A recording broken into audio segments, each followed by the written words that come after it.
ദൈവ തിരുനാമത്തിന് മതമുണ്ടാവട്ടെ. Bible reading പ്രോഗ്രാമിൽ സംബന്ധിക്കുന്ന ഏവർക്കും കർത്തൃനാമത്തിൽ സ്നേഹവന്ദനം. ആവർത്തന പുസ്തകം 12-ാം അധ്യായം നമ്മളിന്ന് വായിക്കുന്നു. 12-ാം അധ്യായത്തിൽ ആരാധന രീതിയെക്കുറിച്ചും ആരാധന സ്ഥലം നിങ്ങൾ തിരഞ്ഞെടുക്കേണ്ട കാര്യങ്ങളെക്കുറിച്ചും ദൈവം ഇതിനു മുൻപ് പറഞ്ഞ കാര്യം മോശെ ഒരിക്കൽ കൂടി ഇസ്രായേൽ ജനത്തെ ഓർമ്മപ്പെടുത്തുകയാണ്. ജാതികൾ കുന്നുകളിലും മലകളിലും വൃക്ഷച്ചൂട്ടുകളിലൊക്കെയാണ് ദൈവത്തെ ആരാധിച്ചു വന്നത്. അങ്ങനെയുള്ള അവരുടെ ബലിപീഠങ്ങളും അവരുടെ ദേവന്മാരുടെ ശേഷിപ്പുകളും അവരുടെ രൂപങ്ങളും ഒക്കെ പൂർണ്ണമായി നിങ്ങൾ നശിപ്പിച്ച് കളയണം എന്ന് പറഞ്ഞാൽ അതിൻ്റെ അർത്ഥം മറ്റ് ഒരു വിഗ്രഹവും നിങ്ങളുടെ മനസ്സിലുണ്ടാവരുത്. നിങ്ങൾ ആരാധിക്കുമ്പോൾ പൂർണ്ണമായ കോൺസെൻട്രേഷൻ യഹോവയെക്കുറിച്ച് നിങ്ങൾക്കുണ്ടാകണം. യഹോവ എന്ന ദൈവത്തെക്കുറിച്ച് മാത്രം ചിന്തിച്ച ദൈവത്തിന് മാത്രം നിങ്ങൾ സമർപ്പിതമായിരിക്കണം. പുതിയ നിയമത്തിലും നമ്മളിത് മനസ്സിലാക്കേണ്ടതാണ്. ആരാധിക്കുമ്പോൾ ഭൗതിക വസ്തുക്കളും ഭൗതികമായ കാര്യങ്ങളൊക്കെയാണ് നമ്മുടെ മനസ്സിലെങ്കിൽ ആരാധന ദൈവത്തെ കളിയാക്കുന്നതിന് തുല്യമാണ്. ദൈവം ഒരു കാര്യം മാത്രമേ എപ്പോഴും ആവശ്യപ്പെടുന്നുള്ളൂ: ദൈവത്തെ പൂർണ്ണമായി സ്നേഹിക്കുക. പൂർണ്ണമായി നമ്മളൊരു വ്യക്തിയെ സ്നേഹിച്ചാൽ ആ ആളെക്കുറിച്ച് ഓർക്കുമ്പോൾ ആ ആളിൻ്റെ രൂപം മാത്രമേ നമ്മുടെ മനസ്സിലുണ്ടാവുകയുള്ളൂ. ആയതുപോലെ ദൈവത്തെ ആരാധിക്കുമ്പോൾ ദൈവികമായ കൽപ്പനകളെയും ദൈവികമായ ആ ഒരു ചിന്തകളോടുകൂടി മാത്രം ദൈവത്തെ ആരാധിക്കുവാൻ നമുക്ക് സാധിക്കണം. ഈ അധ്യായങ്ങളിലെല്ലാം ദൈവം ആവർത്തിച്ച് ഇസ്രായേൽ ജനത്തോട് ആവശ്യപ്പെടുന്ന ഒന്ന് മാത്രമേ ഉള്ളൂ: നിങ്ങൾ അന്യദൈവങ്ങളെ നിങ്ങൾ ആരാധിക്കരുത്, പ്രകൃതി ശക്തികളെ നിങ്ങൾ ആരാധിക്കരുത്.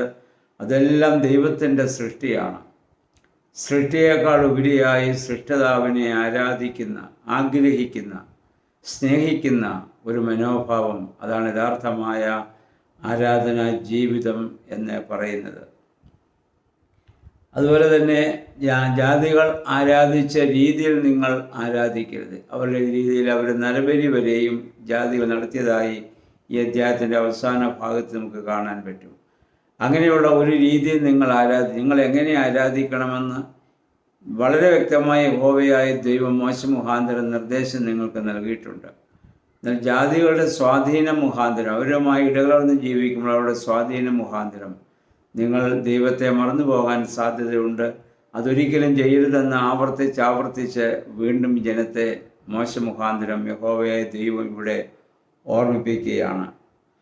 മറ്റൊരു കാര്യം കൂടി പറയുന്നത് 8 വാക്യം നമ്മൾ വായിക്കുമ്പോൾ, നിങ്ങളുടെ വിശ്രമ സ്ഥലത്ത് ഇതുവരെ നിങ്ങൾ എത്തിച്ചേരാത്തതിനാൽ നിങ്ങളുടെ ഇഷ്ടം പോലെ നിങ്ങൾ പ്രവർത്തിക്കരുത്. പുതിയ നിയമത്തിൽ നമ്മളിതുമായി ചിന്തിക്കുമ്പോൾ നമ്മുടെ വിശ്രമസ്ഥലം ഏതാണ്? പർദീസയാണ് നമ്മുടെ വിശ്രമസ്ഥലം. ദൈവസന്നിധിയിലാണ്. നമ്മളിപ്പോൾ യാത്രയിലാണ്. യാത്രയിലായിരിക്കുമ്പോൾ ഇഷ്ടം പോലെ പ്രവർത്തിക്കാതെ ആരും നമ്മളെ വഴി നടത്തുന്നുവോ ആ ദൈവഗീതാപ്രകാരം മാത്രം ജീവിക്കുക. നമ്മുടെ ലക്ഷ്യസ്ഥാനം സ്വർഗീയ കനാനാണ്. ഇസ്രായേൽ ജനം മരുഭൂമി യാത്ര ചെയ്തതുപോലെ നമ്മളും ഈ ഭൂമിയിലൂടെ യാത്ര ചെയ്യുന്നു. നമ്മുടെ ലക്ഷ്യസ്ഥാനം സ്വർഗീയ കനാനാണ്. ആ ദേശത്തെത്തുന്നിടം വരെ ദൈവത്തെ അനുസരിച്ചുകൊണ്ട് ദൈവ കൽപ്പനയ്ക്ക് വിധേയമായി മാത്രം ജീവിക്കുവാൻ നമ്മൾ ബാധ്യസ്ഥരാണ്. അതുപോലെ തന്നെ ഒരു കാര്യം കൂടി പറയുന്നു: ലേവ്യർക്ക് സ്വന്തമായി ദേശവും അവകാശവും കൊടുക്കാത്തതിനാൽ അവരെ നിങ്ങൾ പ്രത്യേകമായിട്ട് കരുതണം. നിങ്ങൾ ഭൂമിയിൽ ജീവിച്ചിരിക്കുന്ന നാളുകളോളം അവരെ കരുതണം. കാരണം അവർ ദൈവികമായ ശുശ്രൂഷകൾ ചെയ്യുന്നവരാണ്. അവരെ പ്രത്യേകം കരുതുവാനുള്ള ആഹ്വാനം വീണ്ടും യഹോവയായ ദൈവം മോശെ മുഖാന്തരം ഇവിടെ ആവശ്യപ്പെടുകയാണ്.